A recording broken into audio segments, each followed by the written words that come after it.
Yes guys, welcome back to another Fantasy Football Fix YouTube video. My name is FPL Nacho, and in this video I'm going to be revealing my Game Week 11 team. Really excited to show you what I have in store for this weekend. And I also want to be discussing the top 3 most bought players going into the weekend, as I think a few of these are a little bit controversial, so we want to stick around for today's video. And as always, if you can consider dropping a like and smashing that subscribe button is always appreciated. And without further ado, let's get into today's video.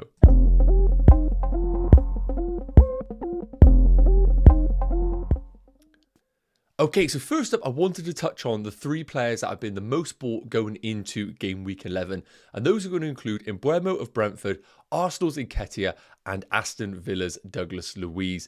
Now, all 3 of these had fantastic Game Week 10s and also have had sustained periods of good returns in the shape of Mbeumo and Douglas Luiz. But with these being the most bought into Game Week 11, I think a couple of these don't need to be brought into your teams right now. So I do apologise if you already brought them in. I don't mean to insult you. So first and foremost, Mbeumo at 6.7 million. He's had back-to-back double-digit hauls. I think the Game Week 10 one was particularly painful for some managers that sold him in a Game Week 10 wildcard. Away against Chelsea, yes, a little bit fortuitous with that goal at the end, but nonetheless, Mbeumo is a 90-minute man who has good long-term fixtures and, of course, on penalties. You cannot overlook that when we are looking at the fixture congestion that we have coming up. Players like him are absolute FPL gold, where you know that he is going to play the majority of those games over a very busy schedule. So looking at his underlying numbers for the season so far, 0.56 XG per 90, but we do need to note that he has had a couple of penalties this season, which slightly skews his XG. His non-pen XG per 90 is around 0.35, it is worth noting. And also his expected assist is decent at 0.21 and his bonus points per 90 at 0.9. So really solid underlying numbers for somebody who's still only 6.7 million in the game. He falls into that bracket of the Matomas and the Diabs. And right now going forward, even though he has some mixed fixtures, West Ham at home is good, followed by 2 difficult fixtures and then Luton away. Yes, the fixtures aren't amazing, but I think if you buy Mbeumo now, you know that you're holding him for the long term. And I don't really mind that if you are considering that decision. And I think West Ham at home is a good entry point. I just don't like the 2 fixtures that follow that one. So I think Mbeumo could wait for another 3 game weeks, but not a bad purchase if you want to make it. Next up is Nketiah, and I get it. Loads of managers are jumping in off the back of that hat-trick in Game Week 10, and congratulations to anybody who did bring him in. Look at the underlying numbers. It's worth noting he has actually played quite a few minutes this season because Gabriel Jesus was out previously with an injury. Nketiah's played about 650 minutes, so we can come to some sort of conclusions with his underlying numbers. 0.51 XG per 90 and a 0.05 expected assist really tells the tale of Nketiah as an option. When he's in the team, everything funnels through him in terms of goal opportunities, goal chances, and he isn't really a creator in this team. Whereas if we were to look at Gabriel Jesus' underlying numbers, he is much more of a chance creator. His expected assists is a lot higher than that of Nketiah. So while Nketiah remains in the team, and it's worth noting, we don't know the full extent of Jesus' injury, but it could be another few weeks. So if you do get Game Week 11 away against Newcastle, that isn't the best entry point. But if you get Game Week 12 at home against Burnley, then that is another money fixture where we could see double-digit returns from Nketiah. So in terms as an asset, bringing in for Game Week 11, I don't really like it away against Newcastle. I would much rather roll your free transfer, giving yourself flexibility for Game Week 12. We'll get more information about Gabriel Jesus' injury, and you'll also have 2 free transfers. And if you are currently sat there with a 3-5-2 formation, you might need that extra transfer to change the team structure and upgrade your third forward, because I don't see a world where you sell Haaland or Watkins to accommodate Nketiah. And last up, I want to quickly touch on Douglas Luiz, a player that I have completely written off as an FPL asset every single week. And I'm going to continue with that sort of theme right here. Now, yes, 5.6 million, 6 attacking returns is nothing to sniff about. He's on all set pieces, on penalties, and he's guaranteed 90 minutes in a brilliant Aston Villa team who have good fixtures. And the XG looks good at 0.31 per 90.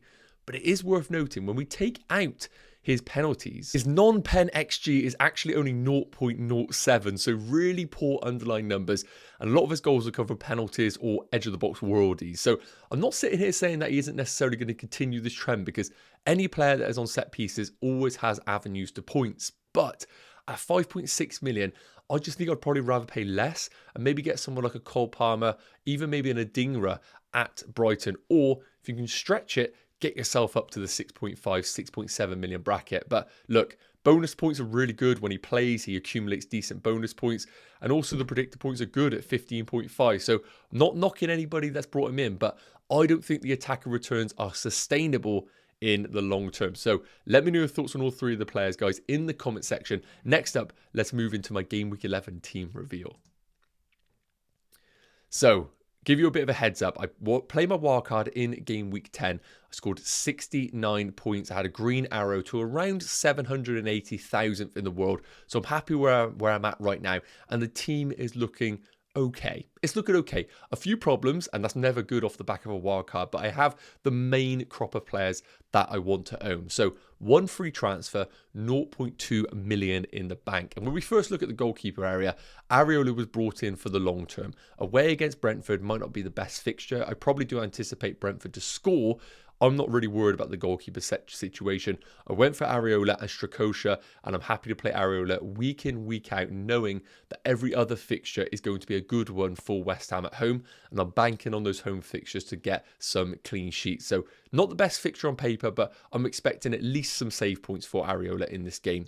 Moving into defence, I've currently got the lineup of Tsimikas, Matikash, and Guy. Now, I'm a little bit worried about Tsimikas because he did play 90 minutes in their midweek Carabao Cup fixture against Bournemouth. Could we see potentially a benching against Luton away? Because realistically, if there ever was a fixture to rest a player, it would be away against Luton. But the other narrative is I don't really see many other players that could be deployed at left back in Liverpool's team. Maybe Joe Gomez is a bit of an inverted fullback coming into those midfield pockets where they might want to dominate possession against Luton. That definitely could happen, but also we know you need width in teams that play low blocks, so Tsimikas does offer that. So I'm happily going to play him, but I do think in the back of my mind there is a slight rotation risk for Tsimikas. Matikash, an obvious pick away against Nottingham Forest, and Mark Guy away against Burnley. Again, not amazing fixtures, but I think they are at least okay for maybe one clean sheet in that back three. Now, moving into the midfield, this is where I have a little bit of a problem in terms of the fixtures. So, Salah away against Luton. Again, it's worth noting he did play 90 minutes in that midweek fixture. And we also need to note Darwin Núñez came on only for 30 minutes, Jota for 20, Gakpo came off after 60 or 70 minutes, and Luis Diaz is obviously suffering with some personal problems right now, family related. So, Salah on that right side seems obvious to start once again, but then you do create the narrative, why did he play 90 minutes against Bournemouth when they have the fixture against Luton? So, it's enough of a scare for me not to put the captaincy on Mo Salah for this game week. And I also just think he is the second best option. There is one better than him. Palmer away against Tottenham. Now, it's worth noting, Palmer's been brilliant in a Chelsea shirt. He was good in game week 10, even though they lost against Brentford. He was really good in their fixture in the Carabao Cup against Blackburn again. I know it's only Blackburn, but I think he's an integral part of this Chelsea team right now. And I'm not worried about his game time over the long term. And being on penalties, that is an added bonus. I just don't like the fixtures, and I don't really back Chelsea right now. So I wouldn't be surprised if I see a world where Palmer ends up just ticking over with 2 pointers over the next 6 weeks. It feels that sort of territory right now. Saka away against Newcastle, tough fixture, but he's there for the long term. Son at home against Chelsea, I fancy him for a goal. And Bowen away against Brentford. This is the big one right now. A lot of people are panicking about Bowen off the back of that West Ham performance against Everton. I'm not sweating about it right now. If you were to panic after one bad performance by a team or a player, you'd be making transfers every single week. You sometimes need to take a step back, understand why did I buy that player? And in the shape of Jarrod Bowen, I wanted him a bit more for the longer term, knowing if I get a lot of warning signs over the first 3 fixtures, I could downgrade him to the likes of Mbeumo if I want to capitalise on those great fixtures. But for Bowen, the only question mark I would say, and for those that own him, is a slight narrative is that West Ham do play better on the counter-attack and against teams that dominate the possession. I'd expect West Ham to have more possession than Brentford in this game. So I'm going to keep close tabs on this one, because if West Ham struggle once again, I look at their fixtures and say, even though they look great, it might not actually be a good thing for Bowen because the fixtures mean they're going to dominate the ball. So got to keep an eye on that one for this fixture. And moving into the forwards, of course, we have Ollie Watkins and Haaland. Watkins is in for the long term until I see someone else emerge as an option. Maybe somebody like a Darwin Núñez. And Haaland with the captaincy, I can't look past it. midweek break for Man City playing against a Bournemouth team that featured midweek against Liverpool. Haaland at home, I never go against that decision. And on the bench, we have a few question marks here. Strakosha isn't going to play. Gabriel, bit of a problem. And the reason why, spoiler alert, I'm going to roll my free transfer in game week 11 is I could have some problems with this team. If we see a situation where Gabriel is benched once again against Newcastle, I'm probably going to deem him as a massive rotation risk going forward, because if he doesn't play against Newcastle away, one of the toughest fixtures in the league, it means Arteta doesn't back him as a defender. So need to monitor that situation, but I do expect Gabriel to return to the team. And also, the reason why I'll roll my free transfer is I may want Eddie Nketiah. If it comes out that Gabriel Jesus is out for a month, I might want to change my system a little bit here, maybe take some money out of defence or even a midfielder and upgrade Mabama into an Nketiah. And that flexibility is why I want to roll my free transfer this week. Let me know your thoughts in the comments. Last up, I want to come on to the predicted points for players in game week 11. So here we have the top 5 predicted players in each position. And this is really beneficial for those players that are maybe looking at a 1-week punt or simply looking at a player longer term and he pops up on this list, you know he is a good option. And obviously for captaincy as well, this is a good indicator. So goalkeepers, I never really touch on too much because goalkeeper transfers are few and far between. You can see that on your screens here. But the defenders, Liverpool starting to crop up once again. We've seen Trent in a few predicted points over the last few weeks. 7.9, just impossible to squeeze into teams right now. But I'm interested to see whether he does continue to tick over. My one worry about Trent, the price. You just simply can't squeeze him in.